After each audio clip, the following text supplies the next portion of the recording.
Sir, जो वक्फ board बने हैं, हम उसको बहुत ही सेकुलर, इंक्लूसिव बनाना चाहते हैं।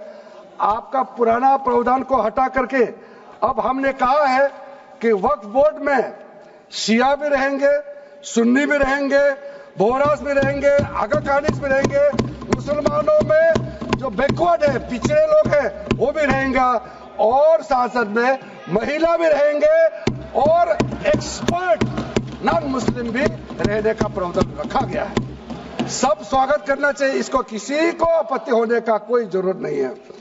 उसके बाद सर, मैं थोड़ा सा इसको विस्तार करके बताना चाहता हूं। मेरा ही खुद का एग्जाम्पल मैं देता हूं। मान लो मैं मुस्लिम नहीं हूं, लेकिन मैं माइनॉरिटी अफेयर्स मिनिस्टर हूं, तो मैं सेंट्रल वक्फ काउंसिल का चेयरमैन होता है। तो मेरे होने के बावजूद उसके बाद टोटल 4 नॉन मुस्लिम हो सकता है वक्फ काउंसिल में मेंबर, और उसमें मैक्सिमम 4 नॉन मुस्लिम के साथ साथ में 2 महिला कंपल्सरी है। 2 महिला होना ही चाहिए सर। उसके बाद सर, स्टेट अभी आप पूरा वक्फ बोर्ड देख लीजिए, महिला कहाँ है?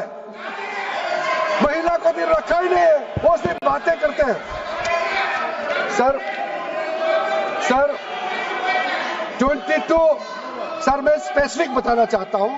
सेंट्रल वक्फ काउंसिल में टोटल 22 मेंबर्स में 4 नॉन मुस्लिम से ज्यादा मेंबर नहीं हो सकते हैं। एक्स ऑफिशियो के पद को मिला करके 3 मेंबर ऑफ पार्लियामेंट होगा। मेंबर ऑफ पार्लियामेंट तो किसी धर्म का हो सकता है। जब इलेक्शन करते हैं तो कोई भी धर्म का मेंबर ऑफ पार्लियामेंट या एमएलए बन सकते हैं।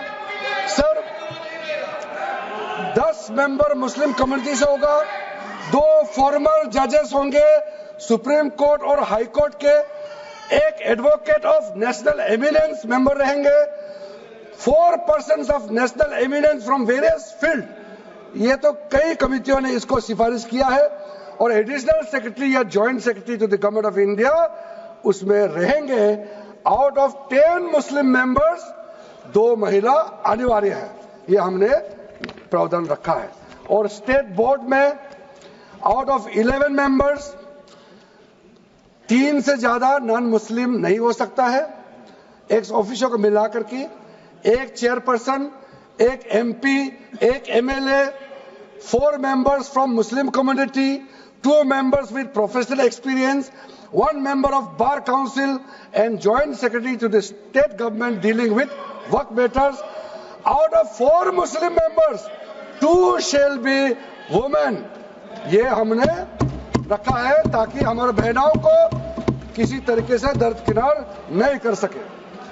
वक्फ एक्ट सर, हमने जो नया प्रावधान रखा है उसमें जितना भी जो आर्बिट्रेरी प्रोविजन जो जरूरी नहीं था उसको हमने सामान्य रूप से देश में और जितना कानून है उसको मिलाते हुए, मुख्य रूप से ट्रांसपेरेंसी इन वक्फ मैनेजमेंट, सर्वे को अपडेट करने के लिए जो पहले इनसफिशिएंट प्रोविजन था, इसमें वक्फ लैंड रिकॉर्ड्स वगैरह में महिलाओं का इनहेरिटेंस राइट्स, बच्चों का राइट, और साथ साथ में कई हजारों केसेस पेंडिंग है ट्राइब्यूनल और कोर्ट्स में, उसको सेटल करने के लिए जो आज लगभग 10,000 से भी ज्यादा केसेस जो पेंडिंग था, और कुछ सालों के अंदर में 13 से 30,000 केसेस पेंडिंग हो चुके हैं, उसको सरलता से सुलह करने के लिए हमने रास्ता खोजा है।